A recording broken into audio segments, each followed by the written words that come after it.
Today I'm making chapstick.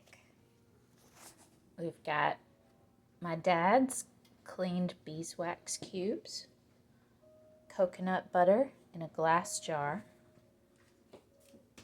a metal container heating on the stove, compostable chapstick containers that you push up from the bottom with your finger, a pouring vessel, and we're doing 5 flavors, 4 essential oils where the only ingredient is 100% pure oil,